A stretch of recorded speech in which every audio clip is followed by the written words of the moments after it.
Na real, acho que a gente precisa discutir um aspecto muito importante, que é uma Copa do Mundo, num momento de tanta tensão e de tantas mortes e de tanta violência, né? E principalmente uma Copa em que uma das sedes está diretamente envolvida com uma escalada da violência no mundo.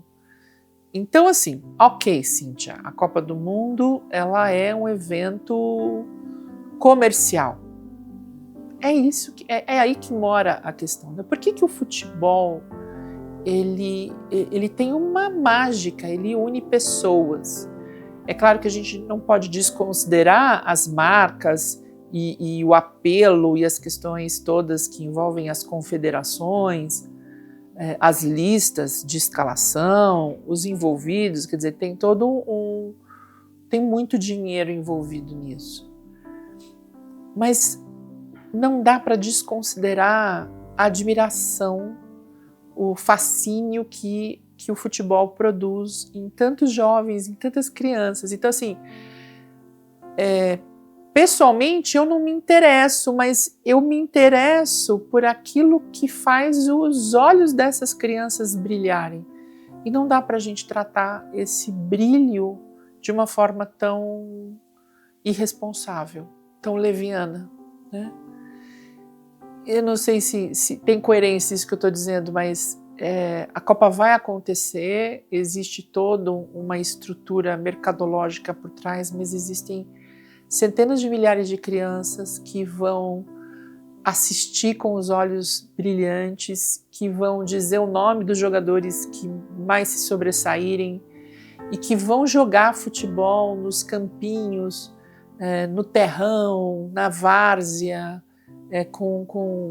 de maneira simples, mas vão se sentir, vão se imaginar estar naquele lugar desses grandes ídolos. Então não tem como a gente desconsiderar que o futebol ele ainda acalenta o coração de milhares de pessoas. E quem são essas pessoas? São as crianças. Então acho que não dá para a gente chegar nesse lugar comum de uma visão maniqueísta. É contra ou é a favor? Está do lado A ou do lado B? Né? Senão a gente reduz tudo numa visão muito cínica e superficial. Então, esse ano não dá para ser cínico nem superficial, porque são decisões que vão impactar as futuras gerações daqueles que ainda nem nasceram. Que mundo a gente está preparando para cada um deles, né? Para mim, os jogadores são os gladiadores dos tempos modernos. Então, em Roma, no Coliseu, durante anos e anos, as pessoas iam assistir a gladiadores lutarem até a morte. E eu tenho um respeito imenso pelos jogadores de futebol. E eu não estou falando dos craques, eu estou falando de todos os jogadores de futebol. Porque, como diz a música do Skank, todo mundo um dia se imaginou um jogador de futebol, né? E o jogador de futebol é alguém que coloca o seu corpo, né, a sua vida dentro de um sonho. Num país tão desigual como o nosso, existem centenas de milhares de meninos que sonham um dia se tornar um craque e, a partir de bons contratos, conseguir tirar sua família de uma situação de precariedade, de vulnerabilidade.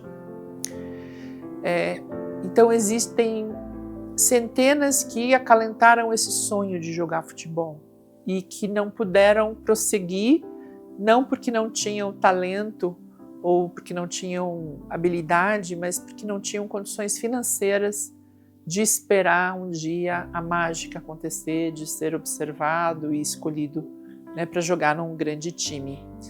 Então, muitas são as histórias daqueles que tiveram que deixar o futebol para trabalhar, né, e trabalhar naquilo que garantisse a sobrevivência, mesmo que todos os dias, né, carregasse a amargura de não ter realizado aquilo que um dia sonhou.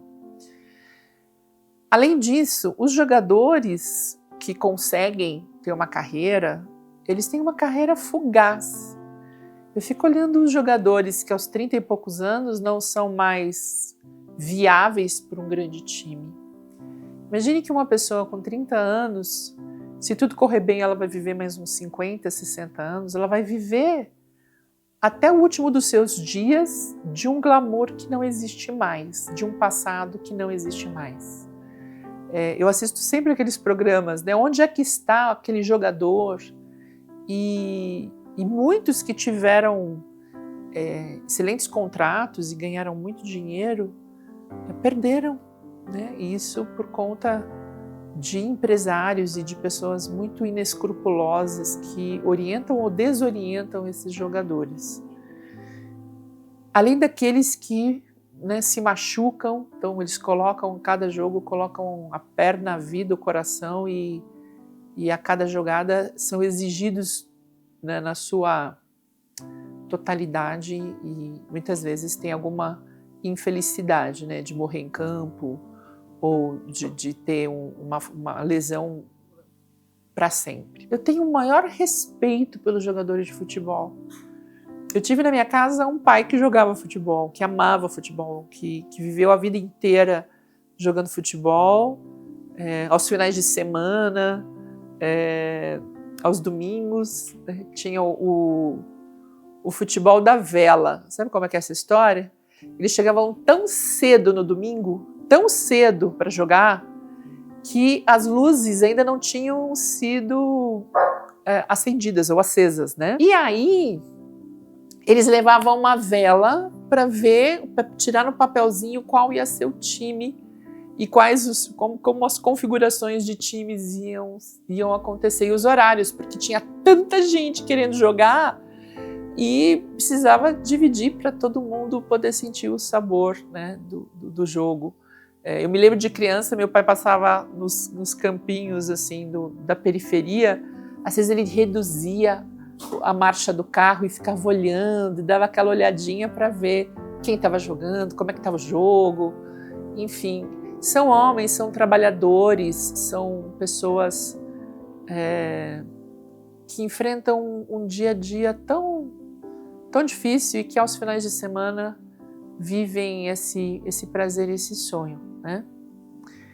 Tomara que eles possam viver isso com mais frequência, né? Fim da escala 6x1, vamos trazer dignidade e respeito a todos esses profissionais, a todas essas pessoas. Né, Liz?